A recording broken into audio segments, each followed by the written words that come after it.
Chicago blazed with a glittering gala night. Spotlights burned, violins soared, and the whole ballroom seemed lifted into a dream of luxury. Yet behind a cold marble pillar, a 6-month pregnant wife stood paralyzed. Her ears still rang with the cruel whisper, "She's only a temporary stepping stone." And before her eyes, her husband pressed a public kiss onto another woman's lips in the very center of the dance floor. In that instant, her heart shattered, and her trust collapsed. But from that same moment of devastation, a buried strength awoke, igniting the rebirth of a betrayed woman into a billionaire rising from the ashes.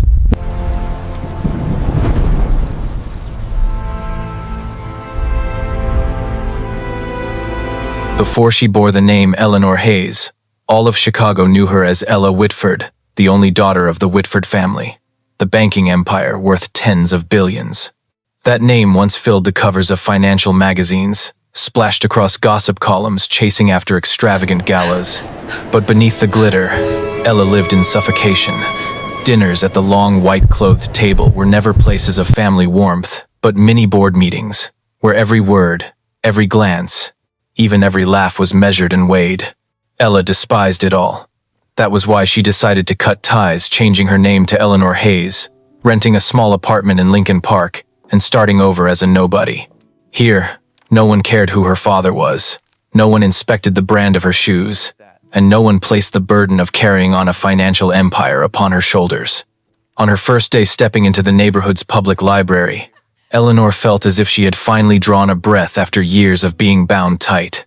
The scent of old paper, the whispers of people searching through records, the sunlight filtering through the glass panes painting the room in gold, all so simple, all so strangely new. She smiled lightly when she was assigned the task of shelving books. How absurd, she thought. From billionaire banking heiress to a librarian holding a wooden ladder, it only took one name change. Yet that very absurdity gave her peace for the first time in years. In the small apartment that barely fit a dining table and a rickety bookshelf, Eleanor learned to live simply. Mornings she jogged along Lake Michigan. Afternoons she worked at the library. Evenings she boiled spaghetti with cheap tomato sauce. Each small act made her feel truly alive, no longer Ella of the Whitford dynasty. It was in Lincoln Park that fate brought her to Marcus Hale. Marcus entered the library one day in a paint-stained shirt, hair tousled, clutching oversized blueprints that seemed ready to explode from his arms. He was hunting for books on high-rise architecture, restless in the way only someone carrying too many dreams in one pocket can be. Eleanor barely glanced at him at first, but it was enough to notice something different. His eyes carried a clarity untouched by the cold cunning of the financial world she had fled. She helped him find the books, and for the first time in months, she laughed out loud watching Marcus struggle to fold a blueprint 3 times larger than the reading table. He fumbled so badly he dropped his pencil, making a nearby boy giggle. In that instant, Eleanor's heart felt light, as if the severe world she had known had never existed. In the weeks that followed, Marcus visited the library more often.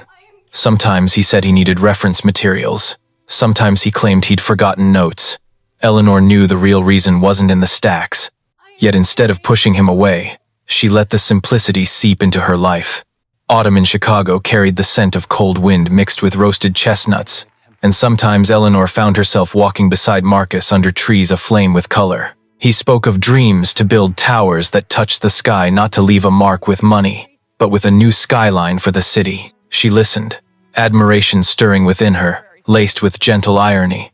A dreamer, yes, but at least his dreams aren't wrapped in non-disclosure agreements.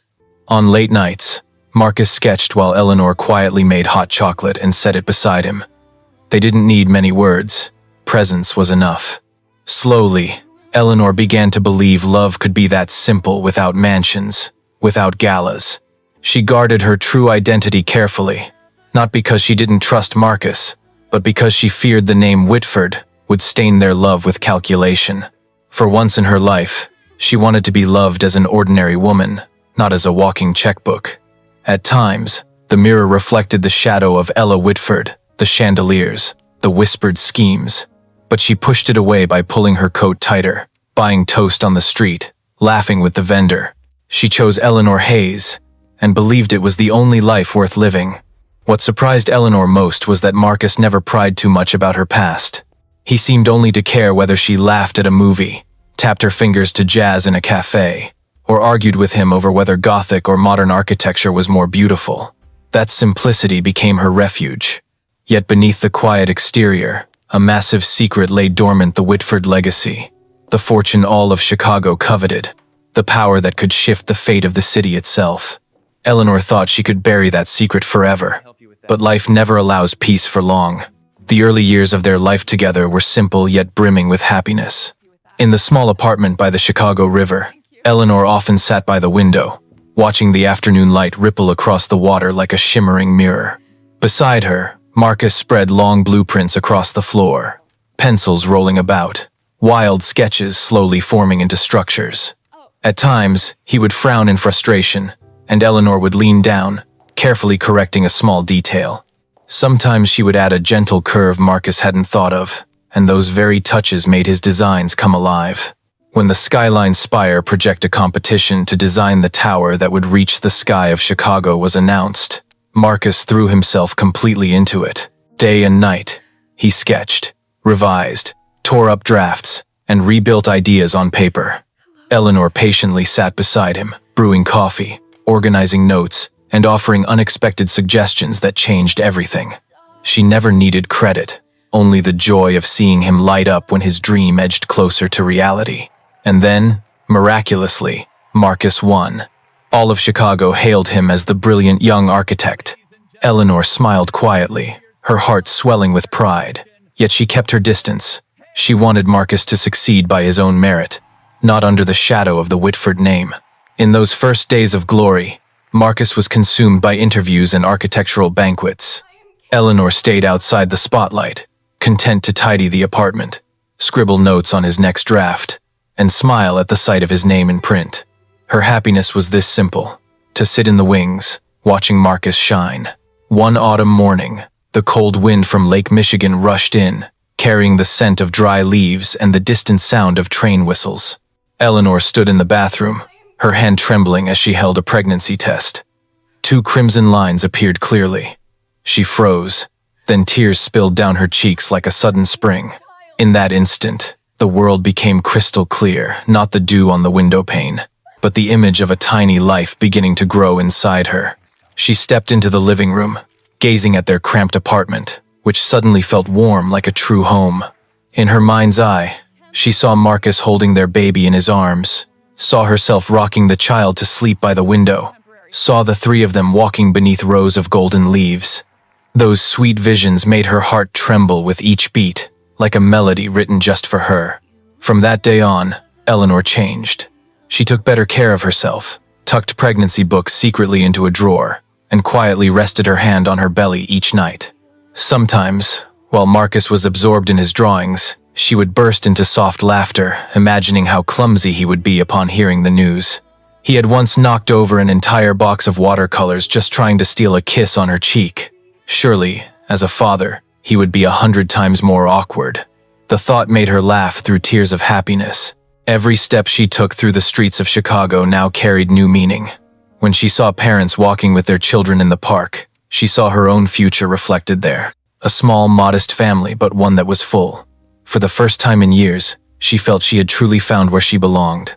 Some nights, Marcus came home late, weary but exhilarated. He would drop his stack of blueprints on the table, embrace Eleanor, and with eyes blazing, tell her they were about to change the city's skyline. Eleanor would smile, holding him close, all the while guarding a far greater secret. They weren't just about to reshape Chicago's horizon, they were about to welcome a life that would forever change their own. In those days, Eleanor believed her happiness was untouchable. She no longer thought of the Whitford dynasty, nor cared about dazzling dinners laced with schemes. Her world had narrowed to their small riverside apartment, the scratch of pencils on paper, and the faint heartbeat forming beneath her thin blouse. If anything gave Eleanor pause, it was only a vague fear. Would Marcus be strong enough to choose this simple love if, one day, he learned the truth about who she really was? But she brushed the thought aside, whispering to herself that true love would overcome all secrets. She trusted the clarity in Marcus's eyes, trusted the silent nights they shared without needing promises. Eleanor began planning the moment she would reveal the news. She imagined placing the pregnancy test inside a small box, tied with a blue ribbon, setting it on Marcus's drafting table for him to discover. Just picturing his reaction made her beam, her hand resting on her belly as she whispered to the unborn child, "You will be the most beautiful surprise." But fate has its cruel games. Just as Eleanor believed happiness was finally within her grasp, a harsh truth waited ahead, one that would not only shatter her dream of family, but also bring down the fragile little world she had built. Dear audience, grab a glass of water, take a moment to relax, and keep listening to the story. The twists are still to come. And please drop a comment below letting me know where you're watching from and what time it is for you. It's always a joy to see who's joining us from around the world.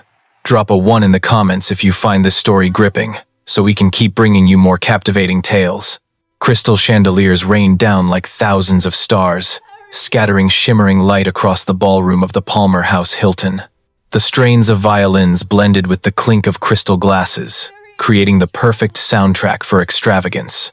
Amid the rustle of gowns and the sheen of black tuxedos, Eleanor entered, her hand resting gently on her belly as if guarding a treasure not yet revealed. She had come to share joyful news, to give Marcus something he would never expect. But with just one glance, her world shattered. Among the sea of people, Marcus appeared in a tailored suit, his face lit under the camera flashes. Yet his hand was not holding hers. It was tightly entwined with Samantha Davenport's, the pampered daughter of Chicago's real estate tycoon. His eyes turned to Samantha, tender, as if every dream he had once spoken to Eleanor now belonged to another woman. Eleanor froze, as though her heels were glued to the red carpet. Her heart pounded heavy and loud. The crowd's laughter swelled, cameras flashed endlessly, and in the midst of that glittering spectacle, Marcus bent down and whispered just loud enough for Eleanor to hear. "She's only a fleeting muse, a temporary stepping stone." Then he kissed Samantha in the blaze of lenses. Blood rushed to Eleanor's face, cold as ice. Every hope, every trust she had built in those quiet days by the river collapsed into ash. Clutching her belly, she staggered back, retreating into the shadows of the hall. Tears streamed down, mixing with makeup, burning like salt on an open wound. In a small room behind the ballroom, Eleanor tried to face Marcus one last time. Her voice trembled, yet each word cut like a blade. "I am carrying your child. A truth, a gift, a chance to reclaim everything." But Marcus only stood there, his eyes frozen, silent as if her words were no more than a passing draft. He turned away, not a flicker of hesitation in his gaze. In that moment, Eleanor understood. The man she had trusted absolutely was gone. What remained before her was only someone who had sold love for power. She walked out of the ballroom, her heels striking the marble floor, echoing like funeral drums inside her chest. Outside, Chicago's night rain poured down, cold and relentless. Droplets lashed her face, blending with her tears, as if to wash away the life she had just lost.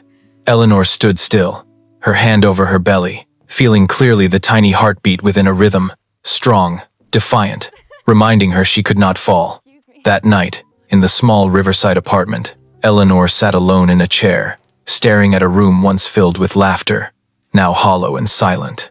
On the table lay the pregnancy test, proof of a happiness that should have been shared. She picked up her phone, her hand trembling but her gaze transformed sharp, unwavering. Just one call. On the other end was Richard Cole, the Whitford family's loyal guard. The man who had protected her since childhood needed no explanation. One short sentence was enough. The game of anonymity was over. Within an hour, the name Eleanor Hayes vanished from every lease, every small bank account, every piece of paper.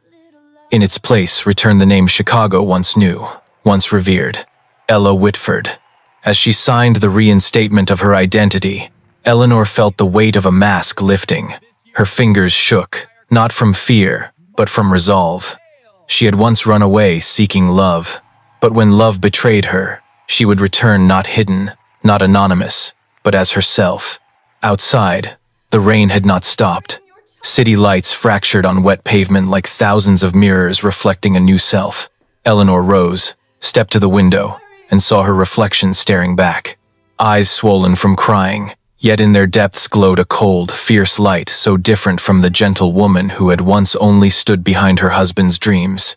She placed her hand over her belly, whispering without sound. Not a plea, not a lament, but a vow in silence. This child would not grow up in shame. It would be raised in strength, wisdom, and unwavering love, the kind Marcus had never been able to give. And when dawn broke over Chicago, the first light piercing the heavy rain and spilling across her apartment window, Eleanor was no longer the quiet librarian who had lived in Marcus's shadow. She was no longer the expectant wife waiting to be protected. She was Ella Whitford, heir, mother, and a woman reborn from the ashes of her broken heart. The blare of taxi horns mingled with Manhattan's neon glow as Ella returned to New York. This city had once been her childhood stage, where the Whitford name was bound to power and banking towers piercing the sky. But this time, she did not return as a wealthy heiress. She came back as a pregnant woman, heart fractured, yet willpower forged in pain.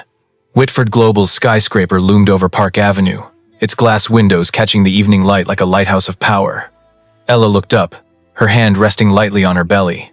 This place would no longer be just family memory. It would be where she began again, where she learned to turn collapse into a lever to rise. Inside those vast, cold offices, Ella began the journey of relearning power. She pored over stacks of financial files through the night, devouring reports as though they were a new language. Every chart, every figure was no longer something she avoided, but a weapon. At times, in the silence of midnight, she laughed softly at the irony. Once a librarian flipping through novels, now she found herself fascinated with balance sheets. Richard Cole, always a quiet presence, would sometimes leave a steaming cup of coffee on her desk without a word. He knew Ella needed both patience and courage, and every time she leaned back, exhausted, her hand always rested on her belly, seeking the tiny heartbeat inside to remind herself she was no longer learning just for herself. A year later, at Lenox Hill Hospital, Liam Whitford's first cries rang out, strong as church bells announcing the rebirth of an entire lineage. Ella held him, tears glistening, feeling for the first time an eternal reason to live, to fight. Liam was the thread tying her to a lost love, but also the force driving her toward a future no one could take away. Meanwhile, her father's health, Jonathan Whitford, waned. Once a Wall Street legend, he was now frail, his silver hair and slow steps betraying time's toll. His eyes lingered on his daughter with both regret and hope. He no longer had the strength to steer the empire, and as he stepped back, the boardroom spotlight fell on Ella, a young mother who had forged herself through countless sleepless nights. When she stepped onto the podium in the 50th floor boardroom, her voice no longer trembled as it once had. Ella laid out a new strategy, guiding Whitford Global out of its conservative rut, expanding into financial technology, and centering on transparency after years of hidden scandals. The shareholders exchanged glances, doubtful at first, but as they saw the fire in her eyes and her calm authority, many slowly nodded. Ella wasn't just relearning power, she was redefining it. No longer power built on fear and manipulation, but on persistence, vision, and trust. Beyond the office walls, her life as a single mother demanded a different set of skills. There were nights when Ella signed documents while rocking Liam's cradle with her foot. Mornings when she left boardrooms with milk stains on her blazer. Instead of feeling ashamed, she smiled. They were proof she was a warrior, not only in the market, but in the everyday moments of life. 5 years later, from a woman once abandoned in Chicago's rain, Ella had become the formidable CEO of Whitford Global. On the cover of Forbes, her image shone, sleek brown hair, eyes sharp yet deep, Liam by her side in a tiny suit. The headline called her the Phoenix of Wall Street, a phoenix reborn from ashes. Ella knew her journey wasn't over. Chicago still waited, the city where she had lost everything, and the place where she would claim justice. In her heart, the old wound remained, but now as a reminder, not a shackle. And when she watched Liam racing around her office, laughing beneath the glass walls, she knew she would never walk alone again. Autumn draped Chicago in its proudest cloak. Crimson maple leaves fell along Michigan Avenue. Lake Michigan mirrored the deep blue sky, and the wind off the harbor swept through the city like a call from the past. On the steps of City Hall, reporters crowded, camera flashes firing nonstop. Then, The main doors swung open. Ella Whitford emerged. A tailored gray suit embraced her frame, each step striking the marble floor with steady rhythm. Gone was the trembling woman of that rainy night. Gone the sad eyes of Eleanor Hayes. In her place stood a gaze sharpened like steel forged in fire. Whispers rippled through the crowd. "Whitford Global has arrived. It's Ella Whitford." She ascended the podium, facing Marcus Hale and the Davenport family, those who had betrayed her, now allied with Chicago's real estate empire to seize the Olympus Harbor project, a multi-billion-dollar redevelopment of the city's docks. Marcus faltered. He didn't recognize the woman before him as the one who once shared a riverside apartment by his side. Gentle Eleanor was gone.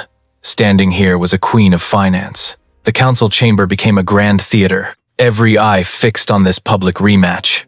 Ella opened her leather case, pulling out a meticulously prepared plan, a harbor design that was modern yet heritage-preserving, promising jobs for thousands of working families. Her presentation was calm, her words razor-sharp, each chart flashing on the screen like a blade slicing into her rival's confidence. Marcus tried to mask his unease, but sweat betrayed him. In his head echoed Eleanor's old voice, softly suggesting notes on the Skyline Spire sketches. Now, every idea he once dismissed had been transformed by Ella into strategies winning nods from the council. Reporters scribbled furiously, some lifting their eyes to watch as though a live drama was unfolding. These images would dominate front pages by morning. A faint smile curved on Ella's lips, not one of vengeance, but a quiet affirmation that she had stepped out of the shadows. Beyond the chamber, autumn winds swirled leaves against the glass panes. Somewhere in the city, Chicagoans longed for real change at the tired harbor. That hope itself became the unseen force behind Ella. The debate stretched for hours, each rebuttal like a move in chess. The Davenports threw out staggering profit projections, promising luxury complexes. But Ella countered with sustainable vision. Riverfront parks, a maritime museum, green housing, not just concrete but a future for the city. For a moment, Marcus drifted into memory. He recalled Eleanor at the window, speaking of a Chicago not only built tall, but built humane. He had scoffed then. Now, that vision was persuading the entire council. A part of him wanted to rise and applaud, yet pride and greed chained him beside Samantha Davenport, whispering each counterattack. Outside the chamber, Liam, now 5 years old, sat in the car with his nanny. He held a small model ship in his hands, swaying it with innocent rhythm. Ella knew everything she did today wasn't only for honor or power, but for her son's future. When the session ended, the media storm broke like a tide. Online headlines blazed. Ella Whitford returns finance queen challenges Olympus Harbor. Close-up shots of her steely face spread across social media. People called her a living testament to rebirth, from a woman betrayed by her husband to a CEO who made all of Chicago bow. Ella said little as she stepped outside. She only lifted her gaze to the vast blue sky, the wind from the lake tugging at her hair. In that moment, she knew the real battle had only just begun. Spotlights poured down on the auditorium, so bright that every face was stripped of its shadows. Marcus Hale adjusted his tie, stepping onto the stage with the confidence of an architect at the height of his fame. Behind him, the massive screen lit up with the Olympus Harbor logo, accompanied by renderings of a glittering harbor and glass towers reflecting the lake. The audience murmured in admiration. Marcus smiled, his voice smooth as he spoke of his vision for a new Chicago. But in the front row, Ella Whitford sat in silence. In her hand rested a small black clicker, tiny, yet powerful enough to change a man's fate. As Marcus boasted about his creative genius, she pressed the button. The screen shifted. Instead of dazzling renderings, up appeared the original sketch of Skyline Spire, the tower that had launched Marcus's career years before. The drawing was unmistakable, and the entire hall fell silent. In the lower corner, a digital signature was displayed clearly. E. Whitford. Metadata confirmed the date, the pen strokes, the archive source. The air grew heavy. Marcus's mouth fell open. Samantha Davenport, seated below, turned pale. In an instant, every polished word Marcus had just uttered dissolved like smoke. Ella rose, walking steadily onto the stage. Her gray suit gleamed beneath the lights, her face cold yet luminous. Her voice rang out, calm yet piercing every heart. This vision, and this city do not belong to liars. They belong to those who build with truth. Murmurs erupted. Reporters raised their cameras, shutters firing non-stop. Phones buzzed like a hive unleashed. The evidence was now public. Marcus trembled, clutching the microphone, but no words came. Ella did not stop. She tapped the clicker again, revealing a completely new plan on the screen. A green harbor, a lakeside ecological district open not only to the elite but to the community. Each chart, each image revealed a bold vision, far beyond the hollow proposal before. The hall erupted in applause, at first scattered, then swelling into a tidal roar. Council members nodded, some even rose to their feet. Marcus staggered back one step, then another, as if the stage beneath him were collapsing. Samantha bit her lip, her eyes darting for escape. But every gaze was locked on Marcus, the man unmasked before the world. Ella bowed her head slightly in thanks, then returned quietly to her seat. She needed no more words. The evidence had spoken. Truth, once revealed, required no noise to crush deceit. Behind her, Marcus shuffled off stage, each footstep on the wooden floor echoing like a gavel striking judgment. The press had captured it all. His stunned face, the displayed proof, and the stark contrast with Ella's composure. That night, television channels broadcast the moment nationwide. News spread faster than the lake winds. Marcus Hale exposed Ella Whitford unveils the truth. Photos and video clips were shared millions of times. Sponsors withdrew. Davenport Group's stock plummeted. In the span of one presentation, Marcus lost everything. His reputation, his credibility, his so-called pinnacle career. In her high-rise office at Whitford Global in New York, Ella watched the news with calm eyes. On her desk lay the old Skyline Spire sketch, no longer a wound, but a reminder. With patience, every scar can be turned into a weapon of rebirth. Inside her, relief mingled with bitterness. Marcus thought losing his name was the ultimate blow, but Ella knew the true strike was still to come. The heavy doors of the council chamber closed, muffling the noise of reporters and officials outside, leaving behind a suffocating silence. Golden light spilled across the long wooden table, reflecting the haggard face of Marcus Hale. He trembled, those once confident hands that had sketched towers, now gripping the edge of the table, knuckles drained white. His voice cracked, barely more than a whisper. "Give me the right to see my son, just once." Ella didn't blink. She opened her briefcase, pulled out a neatly clipped folder, and laid it firmly on the table. On the very first page, his own signature stared back at him, signed 5 years earlier. The document was clear. Marcus had relinquished his rights as a father in exchange for Davenport shares and Samantha's protection. Ella slid the folder toward him, her gaze steady, cold but no longer angry. "You made your choice, and from this moment on the door is closed forever." Marcus stared at his own handwriting, then broke down in tears. Not the furious cries of a man exposed before the world, but the sobs of someone finally facing the cost of his choices. His tears blurred the ink, but no water could wash away a decision carved into law and truth. Samantha stood silently in the background, her high heels no longer striking with confidence. She turned and walked away without a word. Her footsteps faded into the distance, leaving only Marcus slumped over the table and the crushing stillness of the room. Ella did not linger. She turned, quietly snapped her briefcase shut, and stepped into the brightly lit hallway. Each footfall echoed against the marble floor like a measured drumbeat. In that moment she understood. Marcus had been defeated, but not by hatred. Truth, justice, and the power of rebirth had delivered the final cut. On the large screen outside the chamber, the live broadcast continued. Ella Whitford from Betrayal's shadows to billionaire power. Her images filled the headlines, not just as a CEO, but as a symbol of resilience that refused to break. Ella descended the city hall steps, autumn wind catching the hem of her gray suit. Flashbulbs popped. Reporters shouted her name. Yet she paused only to offer a thin smile, a silent message. True victory needs no noise. It shines on its own through unshakable strength. That night, inside her New York penthouse, Liam toddled toward her, clutching a small model ship. He laughed, eyes clear and untouched by past wounds. Ella scooped him into her arms, feeling the tiny heartbeat pressed against her chest. Everything she had fought for, everything she had sacrificed, Every sleepless night it all lived in this single moment.